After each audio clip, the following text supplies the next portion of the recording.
Pokemon Pocket has been out for a while now, and the meta has kind of stabilized, and we know what cards are good and what cards aren't. But we have a new pack on the horizon, and we might just see some cards get a lot better. So these are my top 10 cards that I think will get stronger as more cards are introduced to the game. Number 10, Hitmonlee. Now this is just a fun card. For 1 energy, you can do 30 damage to one of your opponent's benched Pokemon. This is a fun attack, and it makes it a great supporter card that has a lot of flexibility in how you play it. I cannot tell you the number of games I've won using Zebstrika and a Pikachu EX deck, and Hitmonlee kinda does the same thing. So why isn't Hitmonlee good now? Well, it's a supportive card, it's not a win con card, and there just aren't a lot of good fighting decks yet. Marowak and Machamp just aren't there yet, and the thing is, if we do get any kind of fighting type support, or a really good fighting type EX mon, I see Hitmonlee always being a consideration in those decks. Number 9, Wigglytuff EX. So with the Jigglypuff promo card that just came out, Wigglytuff already has gotten a little bit better. But the real kicker for Wigglytuff is in 2 mechanics that haven't been added to the game yet. Burned and Confused. If you're unfamiliar, we're actually pretty sure these are going to be added to the game because we can actually see what they would do in the game's tips menus. And Burned is the one we actually want to talk about with Wigglytuff in mind. It's similar to Poison, except it does 20 damage and will only stay on a successful coin flip. But the real highlight is that it can be stacked with other status conditions. This could be great for Wigglytuff considering that it naturally synergizes with one of her weaknesses, which is her low damage. The best case scenario I could see is if there's a burn setter that uses a relatively low energy cost attack or an ability to set off burn, allowing you to retreat with them and get Jigglypuff in to help you safely set up for your Wigglytuff later. And if I don't sound too enthused about this, it's because yeah, this is going to be really annoying if it's good. Number 8, Weezing.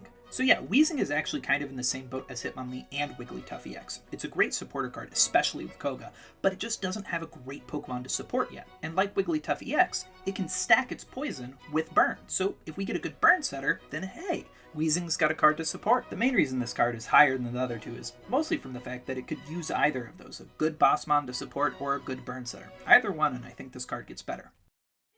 Number 7, Eevee. So Eevee is a card that I'd really like to see support a dual energy deck. And for reasons that will be relevant later in the video, I think it's a really good thing that Jolteon is especially a good evolution. Its attack does an average of 80 damage for 2 energy, which is the highest of any non-EX card in the game. And it seems like dual energy strategies may have been something they balanced other cards around considering how many attacks have colorless energy requirements. And considering how weak dual energy seems at the moment, I don't think it's a stretch to say they'll include support for it in the future.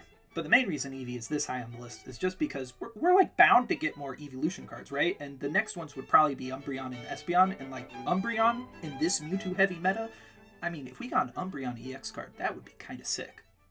Number 6, Mawile.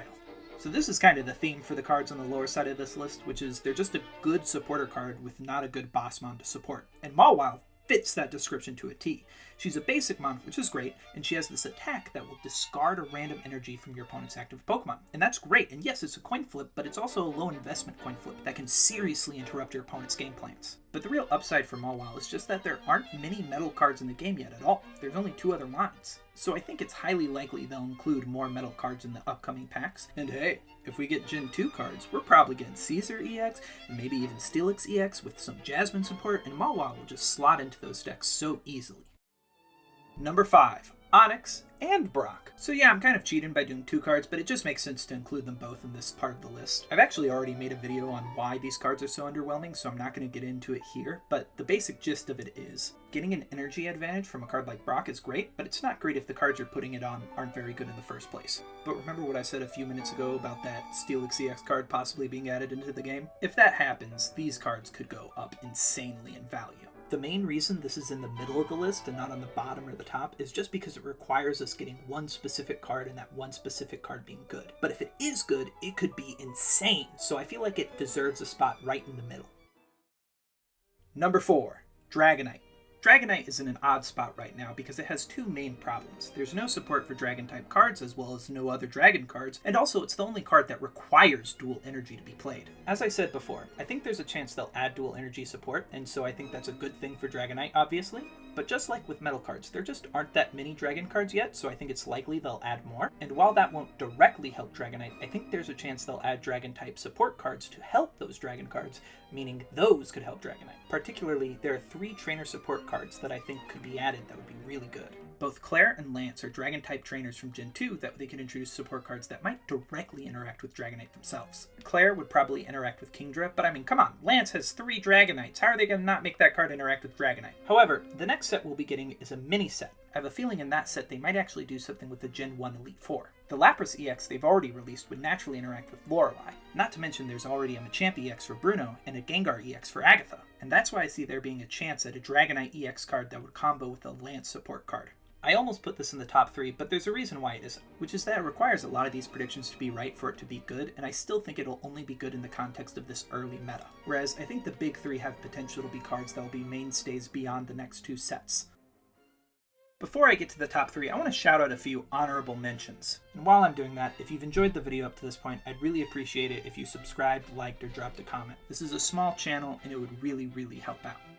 So with Burn, Hypno could be a big card, because it's the only card that can inflict sleep from the bench, but it needs a successful coin flip in order to inflict sleep, which then needs another coin flip to stay asleep, and then you need another coin flip to stay burned. So like, yeah, that is a thing that could happen, but it's just so many coin flips you need to go in your favor, and I don't think it'll be reliable. But you will see troll decks, and you will see YouTube clickbait thumbnails that are destroying the meta with this crazy deck tech, and it's just going to be a really annoying troll deck that, when it works, it'll be funny, but it's probably not going to actually be good. The next is both Tentacruel and Frostmoth. They both have the same stick going on. They both require 2 energy, one of them being colorless, one of them being water, and that means they could probably stack with Burn if we get dual energy support. Also, there might be a Burn card that uses Scald, right? So it could be a water deck that does it, but it's hard to say exactly how this will happen, but I think there's a chance you could see them sprinkle in somewhere.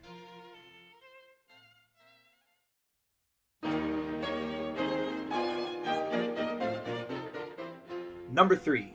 Exeggutor EX. Okay, so like on paper, this card's just absolutely nuts. I mean, 160 HP and 1 energy for doing somewhere between 40 to 80 damage is like just an insane card. I mean, it's actually just so good that it doesn't even matter that it has a 3 retreat cost. Sure, it'll be tough to get out of your active spot, but who cares when the trade-off is having a great Pokemon? But as of right now, it mostly has 2 problems that kind of interact with each other in making this card not as good as it could be. First is that it's a stage 1. Now being a stage 1 is actually a good thing because it's better than being a stage 2. So stage 1s can be really effective early, but you have to get the stage 1 in your hand as well as the basic. And basic cards just end up being better because we have ways of tutoring them through Pokeball. We just don't have that for stage 1s yet. But the second issue comes from the fact that grass type archetypes don't fundamentally have a solid strategy right now. Cards like Erica, Venusaur, and Butterfree really encourage this healing type playstyle where you're trying to outdo your opponent's damage with healing. But the problem is, if you're just undoing your opponent's damage, you're not really advancing the game state, you're just stalling. Which is all good and dandy because like, hey, maybe you do get 2 Butterfrees on the board, maybe you do get a crazy Venusaur EX out. However, if you're stalling, your opponent can also set up their board, and there's Pokemon like Mewtwo EX, who with 150 damage and a Giovanni can just one-shot Eggy right out.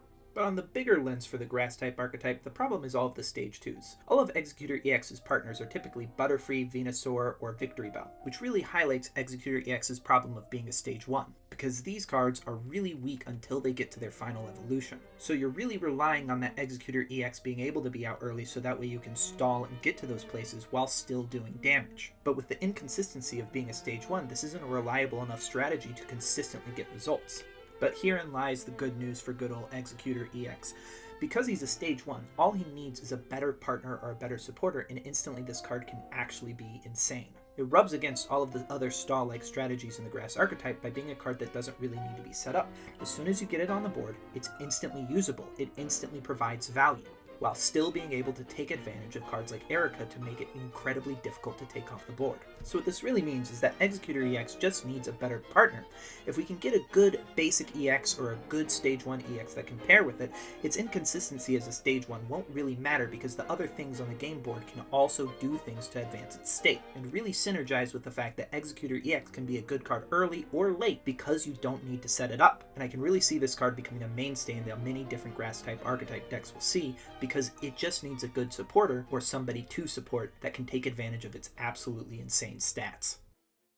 Number 2, Starmie EX. Now, Starmie is basically in the exact same boat as Exeggutor. It's a great card with absolutely insane stats, but not the right supporters yet. I mean, just looking at the stats on the card, we can see it's actually better than Pikachu EX in a lot of regards. It has a higher HP, its attack doesn't require a full board of electric Pokemon in order to be useful, and it has a 0 retreat cost. But Pikachu has it beat in probably the most important stat, which is that it's a basic and not a stage 1. But beyond this, Pikachu EX also has the advantage of all of its cards supporting what it wants to do. They all have low retreat cost, low energy cost attacks that all support this crazy aggro in-your-face playstyle that Pikachu has. You can actually see this easily by comparing Zapdos EX and Articuno EX. They're very similar cards, but they differ in many key ways. First being the low retreat cost on Zapdos EX. Articuno EX has a 2 retreat cost, but also their damage might seem similar on the surface, but couldn't be more different. Zapdos only requires 1 energy to do 20 damage, and Articuno requires 2 energy to do 40 damage. That means they'll both average 40 damage over 2 turns, but the problem is you have to invest more in Articuno to get that, whereas with Zapdos you only have to do 1 energy, which is a lot better. So in many ways, the same solutions for Exeggutor EX could actually apply to Starmie EX. I mean, a better supporter would be great, but there's a reason why she's higher on this list. And it's the elephant in the room plaguing Pokemon Pocket to this very day. Misty. So Misty is probably the only card in Pokemon Pocket that I actively dislike. I mean, it's just such a terribly designed card. I just hate it so much. I mean, first of all, it's the only card in the game that actually lets you win the game before your opponent can take a single game action. And that's just, my god, it's just so not fun. If you're unaware, Misty is just the biggest gambler ever. You flip a coin, if it's heads, you get an energy, and you get to flip another one. So yeah, maybe you can get like 56 heads in a row and instantly win the game, but I mean, here's the hot take, which is that Misty is a bad card. And I don't mean just in terms of design, I mean it's actually a bad card for your deck. Sure, maybe it can instant win you some games, but here's the problem. 50% of the time, you're going to flip a tails, and it's going to be a brick in your hand, because you get nothing. 50% of the time, this card does nothing. Oh, you get nothing! You lose! And this is just a bigger issue for the water deck types as a whole, because you kind of have to run the card, but it's not a good card. And the problem comes from the fact that you can't really fix Misty as a card. It's actually really hard to come up with a solution for this, because if you change it to just being a single coin flip, then it's just going to be a dead card. No one's going to play it because it's just going to be a lot worse. But then if you try to make it like maybe more consistent by giving it only to Starmie EX, but it's guaranteed a water, then it's overpowered. If you make it 2 coin flips only, and each head gives you an energy, then that's a really overpowered card, and you just can't do that.